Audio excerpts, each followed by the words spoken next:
Welcome Libra. Thank you for joining me for your monthly forecast for April for the Sun or the Ascendant. If you've yet to subscribe to my channel, I'd be honoured if you did so now. Please also click on the bell notification symbol. This month begins with the Sun in your sector of relating, and I think relationships are going to be a massive part of this month's story.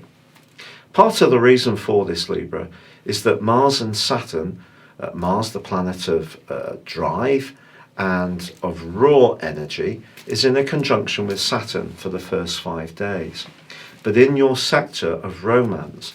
So you could be thinking very carefully about this area of life, or it could be a talent that you're being pushed to make more use of. But on the 4th, your ruling planet, Venus, moves into a glorious location for you, into the sign of Gemini, which of course is in your air triplicity. But this is about widening your horizons. So whatever your romantic situation may be, or even your social life, or even your involvement with creative strands or the arts, the next 4 months through to the 7th of August can be so exciting for you. But this may give you an opportunity to liberate yourself from something that isn't working very well. And part of the reason for this is that Jupiter and Pluto continue their conjunction in the heart part of your situation, around your emotions, around the basic foundations of your situation, about where you feel nurtured or you want to nurture other people. But this brings us to the full moon in your sign on the 8th.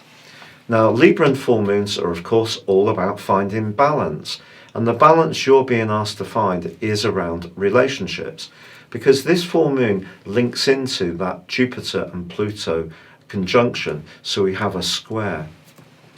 If there is a relationship which isn't feeding you, it isn't nourishing you in the way that you need, or you're doing all of the giving and not getting much back, Venus's transit through Gemini is really asking you to think much more about how you can welcome new energy, new people, and new experiences into your situation. So you could reach some kind of telling point in the 2 weeks from the full moon, particularly as Mercury, the planet of communication, moves into your sector of relating from the 11th. The great news, however, is that if you need to articulate how you feel about something, Mercury's link with Mars in week 3 can see you come across with passion, conviction, and clarity.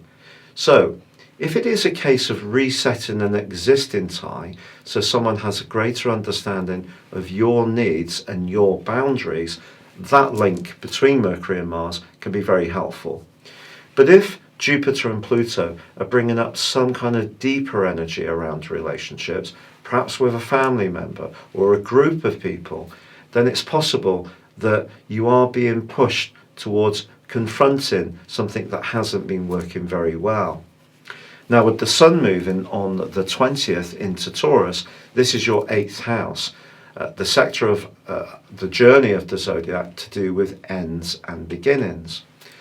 Now, obviously, if there is an end, it is followed by a new start. But if there is an end at this time, it may come about really quite unexpectedly, but it can come from you. Because Uranus is going to be linking with this Sun and also the new moon in your 8th solar house, which occurs on the 23rd. This could see you connecting with someone new in a business context. It could see you being much more innovative about an idea you've had for yourself. It could mean that you marshal your longer term resources in a more flexible way. So whether it's pensions, investments, property matters, doing something a little bit more avant-garde, stepping back, trying a different approach could actually work splendidly well. But Uranus can be about freedom, and the 8th house can be about where we're invested. So if you're invested in a situation where someone isn't giving you back what you need, then it's possible that it's you that's going to embrace the energy of Uranus to make a change. Also, Pluto goes into a retrograde on the 25th. So, and through to the 3rd of October, you're going to be thinking very deeply about what you need emotionally in all different areas of your situation. And then on the 28th, Mercury also moves into Taurus and combines with Uranus.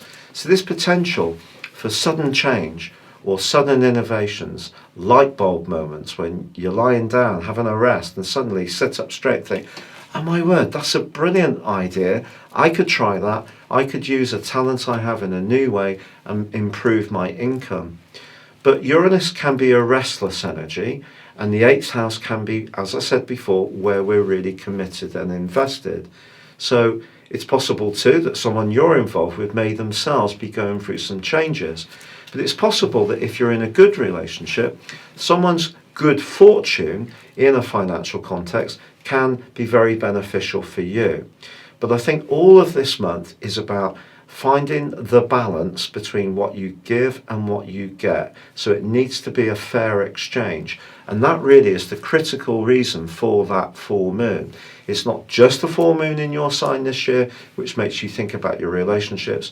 It's linking in with Jupiter and Pluto, and with Mars and Saturn in that conjunction at the start of this month. It really could see you thinking much more soberly and much more focused, in a much more focused way, about, are you really being enriched right across your life in the way that you could be, and are you being as assertive in terms of saying how you feel, setting your intent, and also defending your boundaries.